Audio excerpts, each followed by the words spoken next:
जय शिवराय मित्रांनो, 18-19 तारखेला होणाऱ्या गारपिटी अगोदरच उद्याच म्हणजे येत्या 24 तासामध्ये 14 मार्चला वातावरण हे खराब होतंय। या वातावरणाला घाबरायचंय की कशा पद्धतीने हाताळायचंय हे या व्हिडिओच्या माध्यमातून समजून घ्या आणि त्यांनाही समजवण्यासाठी पाठवून द्या ही रील।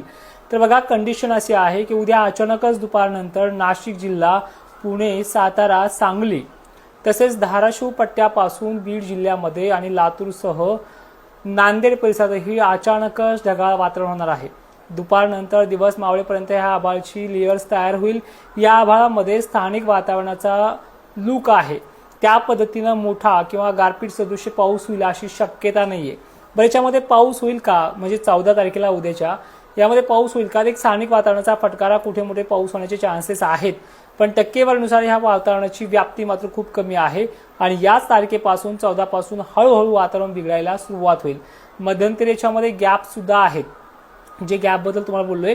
मग इकडे कुठे नाशिक क्षेत्रामध्ये ह्या वातावरणाचा प्रभाव पाहायला मिळू शकतो। धुळ्यापर्यंत, साक्रीपर्यंत हे ढगाळ वातावरण होऊ शकतं। मालेगाव, जळगावचा समावेश आहे। छत्रपती संभाजीनगरमध्येही मोजक्या ठिकाणी ढग वगैरे चमकू लागतील, पण पुणे, सांगली, सोलापूर, लातूर, धाराशिव पट्ट्याबरोबरच अहिल्यानगर, इकडे पंढरपूर, मोहोळ या भागाचा समावेश सुद्धा या ढगाळ वातावरणामध्ये आहे, जी 14 मार्चची आपण तारीख सांगण्याचा प्रयत्न करतोय। त्यानंतर मग 15 तारखेला सुद्धा ढगाळ वातावरण होणार आहे। त्याचा थोडाफार पाऊस पडला तर वर्धा वगैरे भागांमध्ये, इकडे बेळगाव कर्नाटकमध्ये सुद्धा आहे, चंद्रपूरमध्ये सुद्धा पाऊस आहे 15 तारखेचा। 16 तारखेची कंडिशन कर्नाटकमध्ये अनेक ठिकाणी आहे, म्हणजे फटकारे वगैरे कंडिशन। 17 तारखेचा पाऊस सोलापूर वगैरे भागात सुद्धा प्रभाव टाकू शकतो, पण लातूर आणि नांदेडमध्ये याचा प्रभाव नक्की आहे। धर्माबाद एरिया, किनवट एरिया 17 मार्चचा 14 मार्चला खराब होणार आहे मराठवाड्यामध्ये आणि पश्चिम महाराष्ट्र खानदेशाकडे, पण त्याचा प्रभाव इतका मोठा नाहीये। पण ह्या 17-18चा प्रभाव कसा राहील हे व्हिडिओच्या माध्यमातून समजून घ्या शॉर्टकटमध्ये। 18 तारखेला हा वातावरणाचा सगळ्यात मोठं रुद्ररूप जे आहे ते लातूर जिल्ह्यामध्ये, धाराशिव परिसरामध्ये, नांदेड पट्ट्यासह अकोलाकडे काही ठिकाणी, तर अमरावती, नागपूर, चंद्रपूर, गोंदिया, हिंगणघाट, वर्धा, यवतमाळमध्ये, हिंगोली, वाशिम सुद्धा 18 तारखेला आहे। जालन्यातही 18 तारखेला अनेक ठिकाणी राहणार आहे। मंठा वगैरे भागात देखील काही ठिकाणी हे पट्टे तयार होतील। बुलढाणा जिल्ह्यातही 18 तारखेच्या संध्याकाळपर्यंत पाऊस आहे। अमरावती जिल्ह्याला सुद्धा काही ठिकाणी हा पाऊस असणार आहे। गारपिटीची शक्यता देखील याच्यामध्ये सांगितलेली आहे। कोल्हापूर आणि सांगलीला सुद्धा 18 तारीख महत्त्वाची ठरणार आहे। ठीक आहे, 19 तारीख सुद्धा खूप इम्पॉर्टंट असणार आहे। 18 आणि 19 यांचं असं कॉम्बिनेशन आहे, जे 18ला झालं तर त्याचा प्रभाव कमी 19ला होईल, पण 18ला कमी झाला तर 19ला नक्की होईल। तर यामध्ये जिल्हे कोणते आहेत? सकाळपासून वातावरण खराब असलेला जिल्हा म्हणजे धाराशिव पासून खालचा भाग, सोलापूर, लातूर, परभणी जिल्हा, बीड जिल्हा हा 19 तारखेच्या रडारवरती येतोय। पण त्यानंतर विदर्भ, ठीक आहे, आपण मागच्या वेळेस काय म्हणले, खामगाव, चिखली वगैरे भागात गारपिटीची शक्यता आहे, पण विदर्भाची इन्सेंटिसी जी आहे 35% जी मागे सांगितली ही राहू शकते। कदाचित यामध्ये तफावत होईल, पण होण्याचे चान्सेस खूप कमी आहेत। बाष्प पुरवठा खूप आहे पश्चिम महाराष्ट्राकडनं, जो अरबी समुद्रामध्ये कमी लो प्रेशरचा प्रभाव जो बनताना दिसतोय, त्याचा पूर्ण बाष्प उष्णतेमुळे खाली येण्याचा अंदाज आहे आणि याच्या रडारवरती संपूर्ण मराठवाड्यातले संपूर्ण जिल्हे, मराठवाड्यातले आणि विदर्भातलेही संपूर्ण, मग खानदेशकरांना किंवा नंदुरबारकरांना, शहादा, नाशिककरांना किंवा अहिल्यानगरांना सूट मिळेल का? तर सूट मिळण्याचे चान्सेस खूप कमी आहेत। तुम्ही अशा भ्रमात राहू नका की मॉडेलवरती इन्सेंटिसी खूप दाखवलेली आहे। इथे काही प्रमुख भाग आहे, सगळ्यांना 80% भागांना यामध्ये थोडीशी चान्सेस मिळू शकतात की हुकाहुकणीचे, पण 20% भाग ते कव्हर अप होऊ शकतो। पण मराठवाड्याचा आणि विदर्भाच्या भागामध्येही 2 टप्पे आहेत। पूर्व विदर्भाची टक्केवारी 35 पेक्षाही प्लसमध्ये आहे, पण जालन्यासारख्या, बुलढाण्यासारख्या ठिकाणची परिस्थिती जी आहे ती 30% एवढी आहे। यामध्ये नुकसान होण्याचे चान्सेस देखील भरपूर पाहायला मिळतात। सगळ्यात जास्त महत्त्वाचं म्हणजे कर्नाटक आणि तेलंगणाकडनं ह्या येणारा बाष्प पुरवठा हा सगळ्यात जास्त महत्त्वाचा जिल्हा म्हणजे लातूर आणि नांदेडला टार्गेट करतोय। त्या पलीकडे इकडे चंद्रपूरला सुद्धा भयानक टार्गेट केलं जातंय। तर या काळामध्ये काय दक्षता घ्यायची हे देखील सांगितलं पाहिजे। आणि विषय विनंती अशी आहे की आपण फेसबुकला एक लाईव्ह घेतो, फेसबुकला फॉलो करून ठेवा।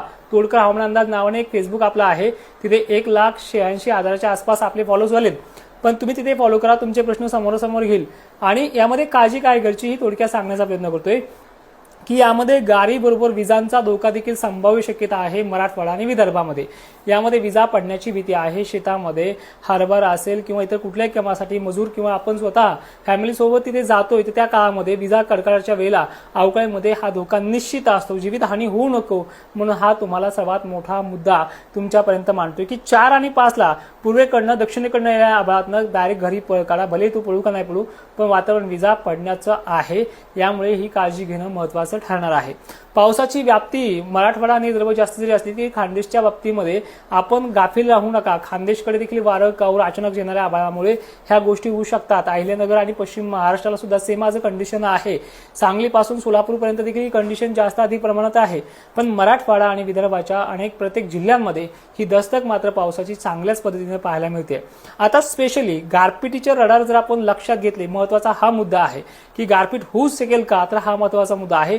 टार्गेट फुली आज आपल्या मॉडेलनुसार जर बघितलं तर लातूर आणि नांदेड हा जिल्हा कन्फर्मरित्या मागच्या 4-5 दिवसापासून चाललेला आहे। पण इकडे चंद्रपूर, अकोला, अमरावती, नागपूर, भंडारा, गोंदिया, हिंगणघाट, वर्धा यांचा समावेश जरी आपण केला असला तरी वाशिम, अकोला भागातही अशा पद्धतीचा गारपिटीचा तडाखा होऊ शकतो। हे जिल्हे तर आहेच, इथे कुठे मोठे होणारच आहे, पण याबरोबरच खामगाव सारख्या ठिकाणी किंवा विदर्भातल्या बुलढाणा जिल्ह्याला काही तालुक्यांना देखील हा प्रभाव पडू शकतो। जालन्याच्या बाबतीत विचार केला तर जालन्याची इन्सेंटेसी गारपिटीच्या बाबतीत कमी आहे मॉडेलनुसार, पण सतर्कता ती बाळगावीच लागेल कारण की वारं काहूर ह्या भागामध्ये आहेच। बीड जिल्ह्याचा समावेश माजलगाव पट्टा असेल, परियोजनात असेल, इकडे परभणी जिल्हा देखील असेल, केज, माजलगाव, धारू हा देखील पट्टा आहे, वरती शिरूर अंतरपाल आहे, अहिल्याचा राहुरी नगर भाग आहे अहिल्यानगरचा, त्यानंतर परिस्थिती शिर्डीकडे देखील आहे, किचकट आहे। पण टक्केवारी मध्य महाराष्ट्रापासून वरती या भागाची कमकुवत मॉडेलनुसार दाखवली जाते। पण तिथल्या भागामध्ये उष्णता, गरमीची लेवल पाहता, कमी दाब पाहता ही गोष्ट इथे देखील घडू शकते। मग थोडक्यात समजून काय जायचंय, नियोजन कसं करायचं देखील पहा। तुम्हाला सर्वात महत्त्वाच्या 2 तारखा सांभाळायच्या आहेत, 18 आणि 19। कुठल्या भागांना? पश्चिम महाराष्ट्र आणि खानदेशला 19 तारीख तिथे इम्पॉर्टंट राहणार आहे। मराठवाड्यासाठी लातूर, नांदेडला 15-16 किरकोळ असा काही ठिकाणी स्थानिक वातावरणाचा आणि 18-19ला तर शिक्कामोर्तब झालेला आहे, तो होणारच आहे। तुम्ही म्हणाल मग वाऱ्याने इकडे तिकडे जाऊ शकतो वगैरे वगैरे, पण जाताना हा तडाखा देऊ शकतो अशी परिस्थिती तिथे पाहायला मिळते। त्यामुळे या भागांनी, मराठवाड्यातल्या भागांनी आणि विदर्भातल्या सर्व जिल्ह्यांनी सतर्क राहायचं हे आव्हान आहे आणि ही माहिती सर्वांना शेअर करायची हे देखील तुम्हाला आव्हान आहे। जय शिवराय, धन्यवाद।